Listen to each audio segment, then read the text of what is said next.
अस्सलाम वालेकुम। आप सपोर्टर को देख सकते हैं, आप अंदाजा देख के अंदाजा पता लगा सकते हैं कि इन्होंने पीटीआई का प्रॉपर परचम जो है उसे प्रेस में तब्दील किया, उसे पहन रखा है इन्होंने।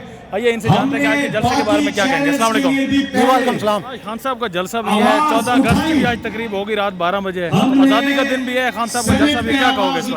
हकीकी आज़ादी हमें तब भी मिलेगी जब हम इन गुलामों से छुटकारा पाएंगे और अपने इमरान खान को वापस वज़ीर आज़म की कुर्सी पर बैठाएंगे और अपनी एक खुद मुख्तार खारजा पॉलिसी रखेंगे। इंशाअल्लाह हम इसी हकीकी आज़ादी के लिए इमरान खान के पीछे निकले हुए हैं। हम बिल्कुल गुलाम नहीं है, ना हम गुलामी पसंद करेंगे। हम एक आज़ाद मुल्क के और एक आज़ाद लीडर के वर्कर हैं, सपोर्टर हैं, वोटर हैं। इंशाअल्लाह उसके साथ डट के खड़े रहेंगे।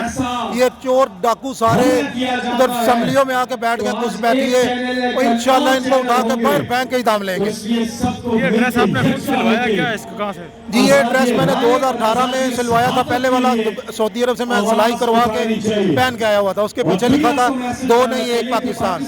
अभी ये मैंने दूसरा सिलाई करवाया, इसके पीछे लिखा हुआ है क्या हम कोई गुलाम है? Absolutely not. खान साहब के बारे में क्या कहेंगे आप? कितना प्यार करते हैं? खान साहब से अहब्ब किया इमरान, अहब्ब किया इमरान, अहब्ब किया इमरान। इसका मतलब है मैं तुमसे बहुत प्यार करता हूँ, मैं तुमसे बहुत प्यार करता हूँ, मैं तुमसे बहुत प्यार करता हूँ। प्यार करने की वजह क्या है? यार वो एक दलेर आदमी है, सच्चा आदमी है, झूठ नहीं बोलता, मुनाफिक नहीं है ठगों की तरह। ये जो गंजे इधर बैठे हुए हैं, ये रायवंड के शिकार, ये को मुच्छा वाला बंदर, इनकी तरह वो झूठ नहीं बोलता। किसी को अच्छी लगे बुरी लगे, बात सच्ची है। सौदा खरा खरा, दिल लेना तो दिल देना, सौदा खरा खरा। झूठ बोल के वोट बटोरने वो भी कोई सियासत है। ये दलेर आदमी है, बस ये एक वजह है। पैसे तो कोई नहीं दे रहा। जी मैं गुजरात परवेज लाई हल्के से हूँ। खुश होंगे आप तो, क्योंकि आपका गुजरात का रईस और वज़ीर आला पंजाब बन चुका है। बिल्कुल जी खुश है हमारे गुजरात का वज़ीर आला, और उससे ज़्यादा खुशी है कि हमारी पीटीआई की हुकूमत है, हमारा उनके साथ इत्तेहाद है। अच्छे लोग हैं, चौधरी बरादरान अच्छे लोग हैं। छोटी मोटी मीडिया में उनके खिलाफ टिकटॉक चलती रहती है। मोनस लाई की स्पीच सुने तो लगता ही ऐसे जैसे पीटीआई का टाइगर है, तो काफली का लगता ही नहीं है। दलेर आदमी है इंशाल्लाह। चौधरी शुजात के बारे में आप क्या कहते हैं? यार उनके साथ जो सोशल मीडिया पे चल रहा है वो देख के ना तकलीफ होती है। वो एक अच्छा इंसान है, उनके घर का एक मसला है, उसको मतलब ये साथ लोटा लगा देता तस्वीर की, ये बुरी बात है। वो ग्रेट आदमी है, बहुत अच्छा इंसान है। बाकी उनका एक सियासी फैसला था, उन्होंने ये समझा कि हमें उधर जाना चाहिए, इसलिए, लेकिन बदतमीजी नहीं करनी चाहिए उनके साथ। पाकिस्तान की ऑडियंस जो इस को देख रही है उनके बारे में क्या मैसेज देना चाहेंगे आप? यार आओ सारे इतने इंजॉय करने 14 अगस्त चो डरना चावल लानो।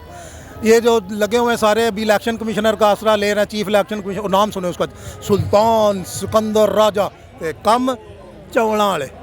ये खुसरा से उसने एक फैसला दे दिया, ना होती है ना पुत्र, ना वो उसकी आइन में कोई गुंजाइश है, ना कानून में। उसने बोला वो फॉरेन फंडिंग, ममनुआ फंडिंग, अभी यही लड़ाई नहीं खत्म हो रही। कुछ भी नहीं है ये भाई, कुछ भी नहीं है। मैं खुद बाहर था, पैसा भेजता था सऊदी अरब से, इधर भी उधर भी मैसेज वो भी भेजता हूँ। मेरे दोस्त हैं वो पैसे भेजते हैं, जिनका मुझे पता है वो सारे पाकिस्तानी हैं, बस वो डुअल नेशनल। इनको बस यही हजम नहीं हो रहा, इनको पैसे किधर जाते। इनकी अपनी फंडिंग देख ले, उसामा बिन लादेन से इसी ने फंडिंग ली थी। ये वो जो पकौड़ा लंदन में बैठा हुआ है वो हराम खोर, इसने उसामा बिन लादेन से फंडिंग लेकर बेनज़ीर की हुकूमत कराई थी। आज बिलावल किस मुंह से उसके पास साथ बैठा हुआ है? इसकी वालदा को उधर खड़ा होके ज़ियाउल्लाह की कब्र पे खड़ा होकर इसने बोला था ये अंग्रेज़ के कुत्ते न लाने वाले लोग, ये बेशरम लोग हैं, इक़्तिदार की भूख है इनको। ये सिर्फ जंग सरदारी लगा हुआ अपने बेटे के लिए, नवाज शरीफ लगा अपनी बेटी के लिए, मौलाना लगा अपने बेटे के लिए, शहबाज शरीफ लगा अपने बेटे के लिए, पाकिस्तान के लिए लगा इमरान खान।